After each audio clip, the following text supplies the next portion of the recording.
A'udhu billahi minash shaitanir rajim. Bismillahir rahmanir rahim. Dear learners of class 8th, Assalamu alaikum wa rahmatullahi wa barakatuh. In the science class today, we are going to learn about the ignition temperature. As I have already told you, and it is a well established fact that the minimum temperature at which a substance catches fire is known as ignition temperature. So, कम खुद कम temperature यथ पे कुन चीज़ नार लग नार हे अत one ignition temperature यह ignition temperature आसो तो वुचमुत यम सात नार जालान लकड़ अना यह त्रा कत मज यह त्रा यानी दामरस मज अगर दामरस मज नार आस रसखंड गो पे अत फोक दिवान ये फोक दिवान वारिया अत पाने हवान नार यह कम बाबत यह फोक दिवान यह फोक दिवान आयर सप्लाई अत करान ज्यादा अम सत गसान कम यानी अत सो टेम्परेचर वातान सो टेम्परेचर अत गसान बराबर यथ टेम्परेचरस पे अत नार हे सुई टेम्परेचर यथ टेम्परेचरस पे कुन चीज़स नार हे अत वन यह हसा गो इग्निशन टेम्परेचर यह बनोमुत यानी अरेंजमेंट बनोमुत यह कैंडल यह ब्या कैंडल चूँकि बह हमो तुम एक्टिविटी तह करो मगर तेल गि वीडियोस मज गई फर्क अगर तुम नीयू कैंडल नीन शमा शमा शमा अम पे बनावन यानी पेपर कप पेपर कप मे होमुत कित पे बनावन यानी अगर गोल पेपर छटो पे तह कर फोल्ड अम पे कर ब्या फोल्ड बन यह क्या गो बन यह ट्रायंगुलर गो ट्रायंगुलरस मज यानी अत चोर पेपर बनाव ये जो तह गई अत बन चोर गो त्रे कड़न अख थवन बेकन अत बन कप इत गरन मज फनल इथ कन फनल हंद पे बनान यह कप अम रटो कप जत पे ये शमस पे अकिस कपस मज त्रो आब ब्या कप थवन इथ कन युथे शमा जालन अम रटो अत पे अकिस मज आब बेकिस मज आब कह तुम वुचु यह कप अत हे अमे सात नार युथे अत पे थो ये कागज गो कागजस हे नार कागज लग दजन यह ब्या कप अत हे नार कह चूँकि अस पता यह आब कागज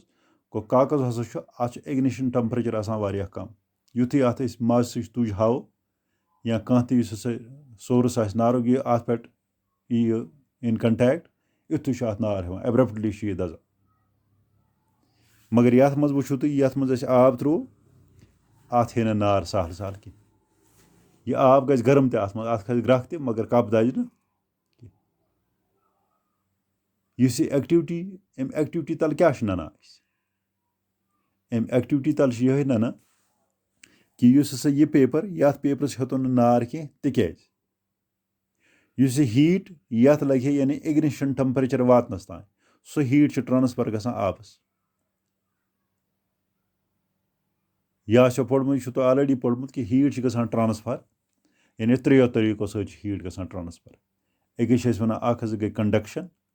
ब्या गई कन्विक्शन ब्या गई radiation conduction convection radiation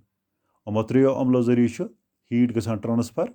अकिस substance पे बेकिस सबस्टेंस या अगर अकुई सबस्टेंस एक लेयर पे बेकिस लेयर तान यह हीट गसान transfer through the process of conduction अत कंडक्ट हीट गसान यह हीट हसा तरह कथ मज आबस मज तो यह दज यह कप यह दज यह कह गो वनो in the presence of water the ignition temperature of paper is not reached यानी ये हसा अत मज आब अमुक रिक्वायर्ड इग्निशन टेम्परेचर यह वातान कह यीतिस कालस न इग्निशन टेम्परेचर अत बराबर गस गो तीतिस कालस हे अत नार कह वुच कह सबस्टेंस इग्निशन टेम्परेचरस पे हेको कर यानी कैटेगोराइज अड़न लो इग्निशन टेम्परेचर अड़न हाई इग्निशन टेम्परेचर यमन चीज़न ज्यादा इग्निशन टेम्परेचर आमन नार हेवान सहल सहल कह तो ऑन द अदर हैंड वनो यानी those substances which have very low ignition temperature and can easily catch fire with a flame are called inflammable substance. यानी तम substance यमन से ignition temperature वारिया कम आसान छो तो अमन easily नार हेवा अमन substance वना अमा से गए inflammable substance. याद है रोज़ा यानी inflammable substance अगर तो एक वन वनो अमा से गए तम substance यमन ignition temperature वारिया कम आसान छो तो अमन easily नार हेवा अमन वना inflammable substances. अगर तुम वो इहज मिसाल inflammable substances गो पेट्रोल डीजल बे गो केरोसिन LPG एटसेट्रा अमन वनान अम गई inflammable substances. अगर तुम तम गाड़ी आसन वुचमज यम गाड़ी तील सारान तमन अत आसान लिखित अ टैंकी inflammable substance. यानी ईजली हसा अमन हेवान ईजली हेक अमन नार हेत. inflammable substance गई तम substance यम substance ignition temperature वारिया कम आसान तो अम हसा ईजली अम नार हेवान अमन वनान अम हसा गई inflammable substances. यानी डीजल पेट्रोल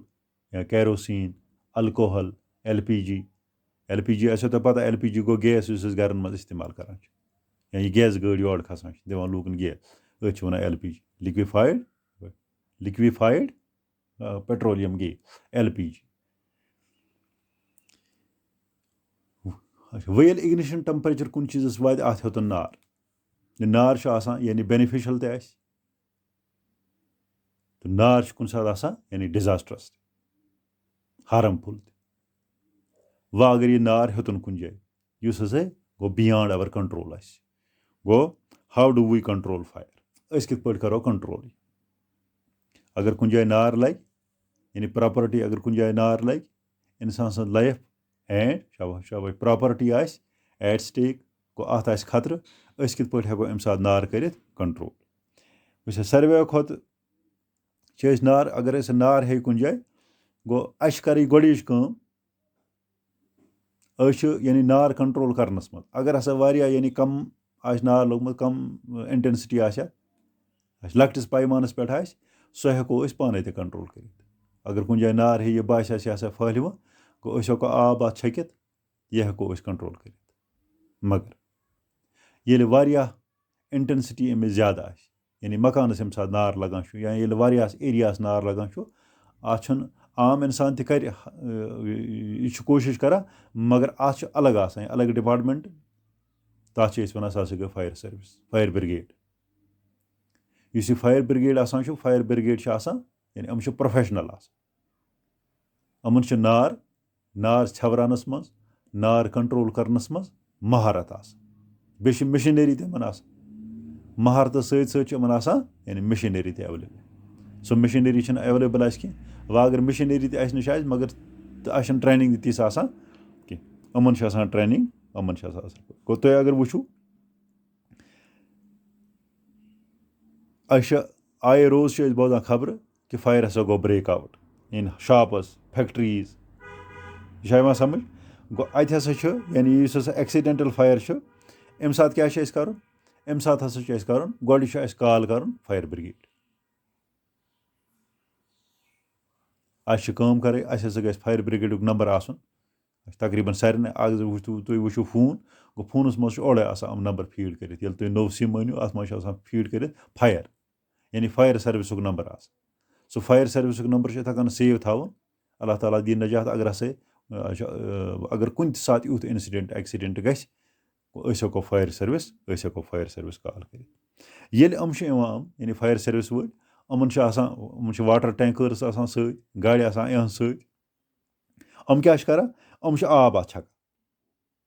अत नारस पे छकान आब अम सत क्या अम सत यानी इग्निशन टेम्परेचर अत फ्यूअलस अगर अत वो ये नार लगे अत सारी बिल्डिंग फ्यूअल अम सात यानी आब छकन क्या इग्निशन टेम्परेचर अमुक कर कोशिश कि अमुक इग्निशन टेम्परेचर यह गोश डाउन ग युथ इग्निशन टेम्परेचर डाउन ग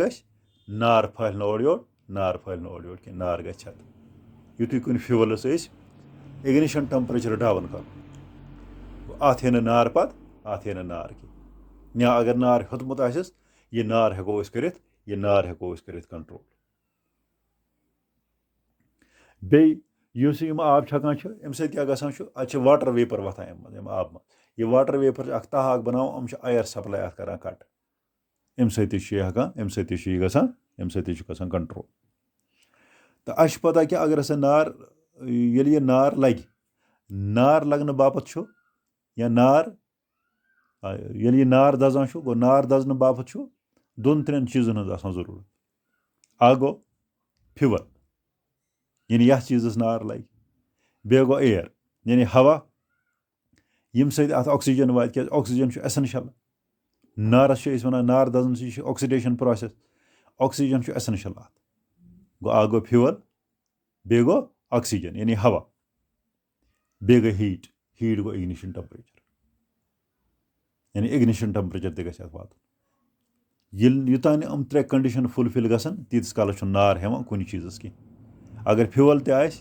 ऑक्सीजन एवेलेबल अत क्या पाने तेल नार हेवान अत पाने तवे नार हेवान कि अत इग्निशन टेम्परेचर आसान तूत कि यथ इग्निशन टेम्परेचर पे अत नार हे तो इस फायर यह हेको कंट्रोल करित by removing one of these factors अगर हसा अमो मज अख रिमूव करो या थो फ्यूल करो रिमूव तेल लगे नी अगर आयर सप्लाई साथ बंद करो गो तो लगे नी गो अगर सा इग्निशन टेम्परेचर अत वात नी गो तो लगे नी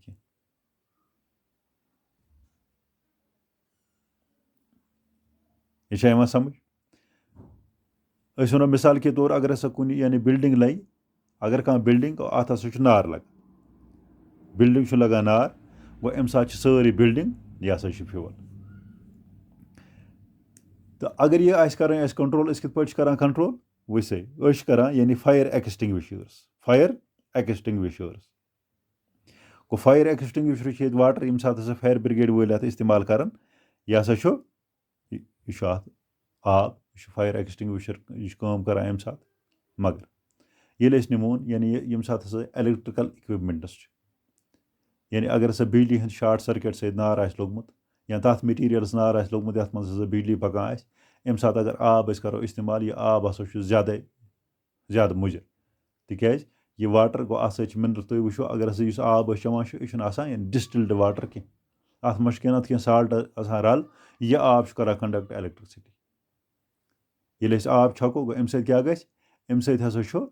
यानी इस इलेक्ट्रिक करंट यह तो पास ऑन गम आब मज गो आब छकुन अत यानी एडवाइजेबल अम सात कह अगर हसा इलेक्ट्रिक सर्किट शार्ट सर्किट सत नार लोगमुत गो अम सत वाटर नसा अम सात यानी इस्तेमाल कर एडवाइजेबल कह अत क्या कर पे कर फायर एक्सटिंग्विशर तुम स्कूलस में वुचमुत पन्नस सो इत गैस सिलेंडर तुत गैस सिलेंडर सू फायर एक्सटिंग्विशर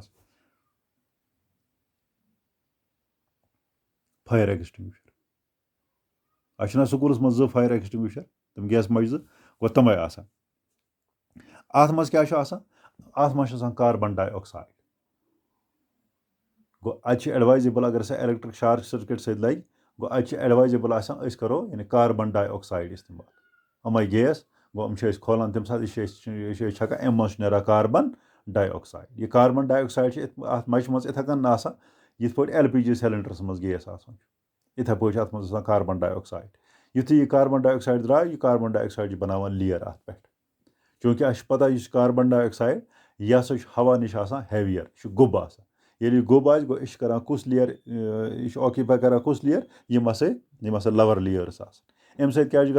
गो यह हवा ऑक्सीजन दिवान ओर आसन युथ ऑक्सीजन सप्लाई अत नारस कम गई इत पे हेको यह फायर यह हेको कंट्रोल कर